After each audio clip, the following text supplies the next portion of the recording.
India جو ہے نا وہ اپنی جو ہماری انفارمیشن ہے کہ وہ اس وقت جو ہے ایک آل آؤٹ وار کی جگہ جو ہے پاکستان کے شہروں میں جو ہے وہ دہشت گردی کی جو ہے پوری تیاری کر رہا ہے، اور اس ٹیررسٹ جو ٹیررزم کی جو ویو ہے، میں آپ لوگوں کی وساطت سے بتانا چاہتا ہوں کہ ہم اس کے لیے پورا تیار ہیں، اور یہ ٹٹ فار ٹیٹ ہوگا اگر ہمارے شہروں میں ہمارے سٹیزنز جو ہیں وہ محفوظ نہ ہوئے، اگر ان پہ اٹیک ہوا تو یہ انڈیا کے سٹیزنز بھی جو ہے محفوظ نہیں رہیں گے بالکل۔ یہ اگر ایک بھی ہمارا سٹیزن جو ہے ہمیں یہ ثابت ہوا کہ وہ انڈین پرپٹریٹڈ یا انڈین آرکسٹریٹڈ اٹیک میں کوئی شہید ہوا ہے تو we will make them pay through their noses, Indians کو جو ہے یہ بالکل کلیئرٹی کے ساتھ پتہ ہونا چاہیے۔ میں اشوک کمار بھارتیہ سینا میں ایک سینئر ادھیکاری ہوں۔ آج میں ایک ایسے مدعے میں وچار رکھ رہا ہوں جو میرے وویک پہ بھاری پڑتا ہے، پہلگام حملہ۔ جو جنتا کو دکھایا گیا وہ پورا سچ نہیں ہے۔ حملے کے سمے خفیہ جانکاری کی وفلتا اور تتکال میڈیا کی کہانی یہ سبھی گمبھیر سوال کھڑے کرتی ہے۔ اپنی سیوا کے ورشوں میں نے کئی آپریشن دیکھے ہیں، لیکن یہ الگ پریستھتی تھی۔ یہ سارے سائن، یہ سبھی ایک جھوٹے فالس فلیگ آپریشن کی سمبھاونا کی اور اشارہ کرتے ہیں۔ ایک ایسا حملہ جو باہر سے تو آتنکواد دکھے لیکن واستو میں اندرونی راجنیتک ادیشوں کو پورا کرتے ہیں۔ سب سے زیادہ دردناک بات یہ تھی کہ ہمارے سینک، ہمارے سپاہی زمین پر پڑے تھے اور کئی گھنٹوں تک کوئی نہیں ان کو اٹھانے آیا، نہ کوئی میڈیکل سہایتا آئی، نہ کوئی کمانڈ آفیسر آیا۔ ایسا لگ رہا تھا کہ یہ سب کچھ پہلے سے ہی نردھارت ہو۔ ایک سینک کے روپ میں میرا کرتویہ سے سیماؤں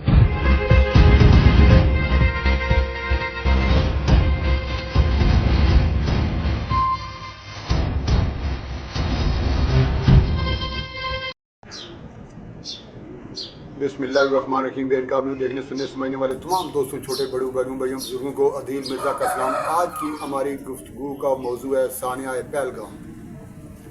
مقبوضہ کشمیر میں دہشت گردی کا جو واقعہ ہوا ہے جس میں 26 قیمتی جانیں ضائع ہوئی ہیں، آج اس پہ بات کرنے جا رہے ہیں۔ بدقسمتی سے دونوں ایٹمی پاورز، دونوں پڑوسی ملک بھارت اور پاکستان ثانیہ کی نوعیت کو سمجھے بغیر، اس کی حقیقت کو جانے بغیر ایک دوسرے کو مورد الزام ٹھہرانے لگ گئے ہیں۔ دلی سرکار نے پاکستان پر الزام عائد کیا ہے کہ چونکہ یہ واقعہ بغیر کسی تحقیق کے، بغیر کسی شواہد کے ادھر واقعہ ہوا، ادھر انہوں نے گردان الاپنا شروع کر دی کہ یہ اس کے تانے بانے پاکستان سے ملتے ہیں اور لہٰذا پاکستان کا دانا پانی بند۔ جواب میں پاکستانی بھی کون سا ان سے کم تھے، ہم گٹھے ہی رہے ہیں صدیوں سے، تو ہم نے بھی وہی جواب دینا تھا، آپ ہمارا دانا پانی بند کرو گے، ہم آپ کا حقہ بند کر دیں گے، آپ کے لیے دودھ بند کر دیں گے، آپ کے لیے یہ جو تجارتی راستے ہیں وہ بند کر دیں گے، اور نہ فضائی دودھ استعمال کر سکو گے، نہ وہ زمینی دودھ سے پاکستان میں داخل ہو سکو گے، بلکہ ہم آپ کے ویزے ہی منسوخ کر دیں گے اور چند گھنٹوں میں واپسی کا الٹیمیٹم دے دیں گے۔ یہ ہیں وہ میئرز جن میں امن و امان کی صورتحال برقرار رکھنے کے لیے دونوں ذمہ دار حکومتوں نے اٹھائے ہیں۔ انہوں نے پاکستانی عوام کا پانی بند کیا ہے اور انہوں نے ان کا حقہ پانی۔ اللہ اللہ خیر صلی۔ دونوں طرف سے پوائنٹ سکورنگ بھی ہو گئی اور ڈیفینسو میئر جو لینے تھے وہ بھی لے لیا۔ لیکن ایک تصویر کا تیسرا رخ بھی ہے، کیا اس پہ نظر کسی نے ڈالی ہے؟ اس نے کسی دانشور نے، میں ان دانشوروں کی بات کر رہا ہوں جو حکومتوں میں موجود ہیں، سیاسی دانشور، چاہے وہ بھارت کے ہوں چاہے وہ پاکستان کے ہوں، کہ کوئی ہو سکتا ہے کوئی تیسرا فریق ہاتھ دکھا گیا ہو، نہ اس میں بھارت کا اپنا ہاتھ ہو، حکومت کا، دلی سرکار کا، اور نہ ہی اسلام آباد گورنمنٹ کا، اور دونوں ہی ملک چونکہ دہشت گردی کا شکار ہیں۔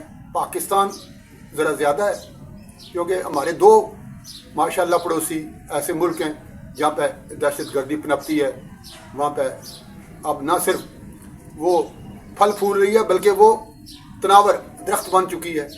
ایک طرف افغانستان، اور دوسری طرف بھارت. اور بھارت کا عالم یہ ہے کہ جب بھی کشمیر میں کوئی واقعہ ہوتا ہے تو اس کے دانے بانے پاکستان سے ملا دیتا ہے کہ در اندازی ہوئی ہے جی, در انداز پاکستان سے آگے. یہ ایک عرصہ تک یہ رات الاپتا رہا ہے اور اب بھی الاپ رہا ہے. ہمارا حکومت چاہے کوئی بھی ہو, کیا اس سے مسائل حل ہو رہے ہیں یا دونوں جو پڑوسی ملک کی عوام ہیں وہ سفر کر رہے ہیں؟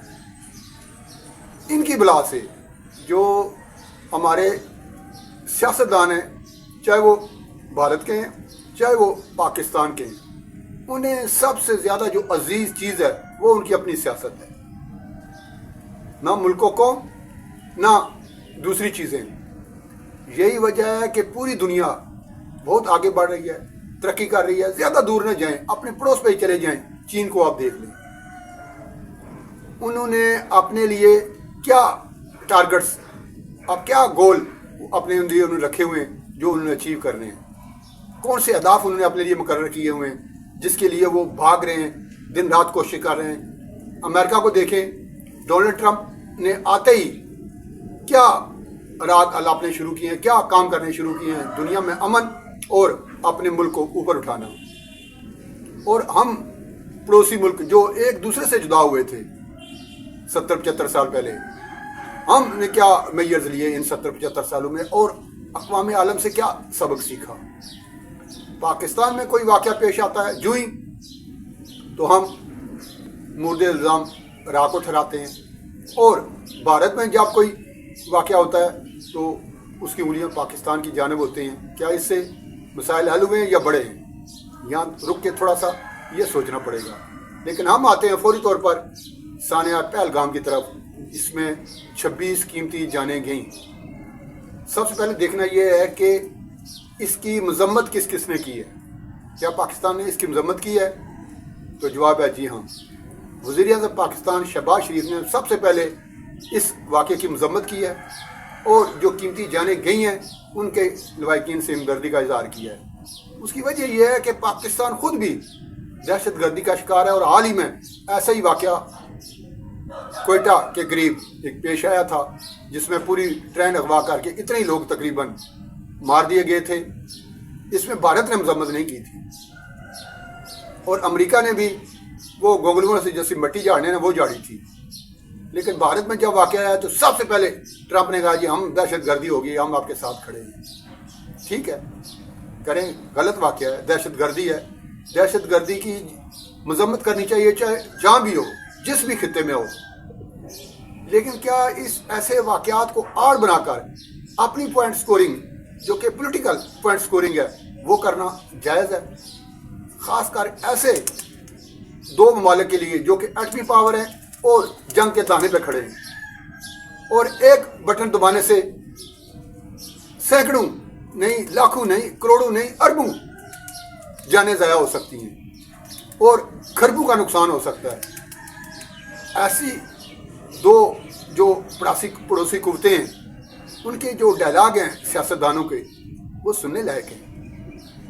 ادھر واقعہ ہوا, ادھر دلی سرکار نے ایک بیٹھک بٹھائی اور پاکستان کا پانی بند. ادھر پاکستان نے بھی فوراً جواب دیا, نیلے پہ دیلا, آپ کا حقہ پانی بند. اس سے مسائل حل نہیں ہوتے, بڑھتے ہیں. کرنا یہ چاہیے تھا کہ دلی سرکار کو کہ اس پہ تحقیقاتی کمیشن کا فوراً اعلان کرتی اور دیکھتی کہ یہ واقعہ ہوا کیسے, اور اگلے ہی دن ان کے اپنے اخبارات میں, ان کے اپنے میڈیا پہ یہ بات آ چکی تھی کہ اس میں نہ تو بھارتی سرکار ملوث ہے, بھارتی سرکار کیوں ملوث ہوگی, اپنے شہریوں کو کیوں مارے گی, اور دوسری جانب نہ اس میں کوئی پاکستان کا ہاتھ ہے. اس میں ایک تیسری قوت ہے, دی ریزسٹنس فرنٹ اس کا نام ہے. یہ کشمیری نوجوانوں کی ایک تنظیم ہے جو کہ سخت نالاں ہے دلی سرکار کی پالیسیوں سے, خاص کر اس پالیسی سے جہاں پہ کشمیر میں غیر کشمیریوں کو تیزی سے بسایا جا رہا ہے. جیسے غزہ میں اہل فلسطین کو مار کر, ڈرا کر, دمکا کر, انہیں طے کر وہاں پہ یہودی بستیاں بسائی جا رہی ہیں. اسی طریقے سے کشمیر میں کشمیری کو مار کر ڈرا کر دمکا کر انہیں چپ کرا کے بزور قوت وہاں پہ ہندو بستیاں بسائی جا رہی ہیں، دوسرے شہریت کے جو لوگ ہیں انہیں لایا جا رہا ہے، اور معلوم ہوا ہے کہ گزشتہ سال 83 لاکھ 80 لاکھ سے زائد افراد کو کشمیر کی شہریت دی گئی ہے سیاحت کے نام پہ، اور کہا جاتا ہے لوگ یہاں پہ چونکہ جوک در جوک سیاح یہاں پہ آ رہے ہیں، جب سے یہاں پہ آزادی ملی ہے 370 کا خاتمہ ہوا ہے، یہاں پہ جو سیاح ہیں وہ جوک در جوک آ رہے ہیں، ان میں بہت تعداد میں اضافہ ہوا ہے، اور یہ اعتماد کا اظہار ہے دلی سرکار پہ۔ اور یہ بھی جو پروپیگنڈا اسے کہہ لیں، جو بھی چیز کہہ لیں، یہ دلی سرکار کی پھیلائی ہوئی ہے، ایسا نہیں ہے۔ جنت نظیر ہے وادی کشمیر، ماننے والی بات ہے، وہاں پہ امن ہوگا تو سیاحت بڑھے گی، اس سیاحت سے بھی بھارت کو فائدہ ہو سکتا ہے اگر اس نے کوئی اقتصادی یا مالی فائدہ اٹھانا ہے، لیکن اس نے سیاسی فائدہ اٹھانا ہے۔ سیاست دانوں کے نزدیک اپنی سیاست عزیز ہوتی ہے، نہ کہ ملک و ملت، نہ ہی اقتصادی صورتحال یا معیشت آپ کی۔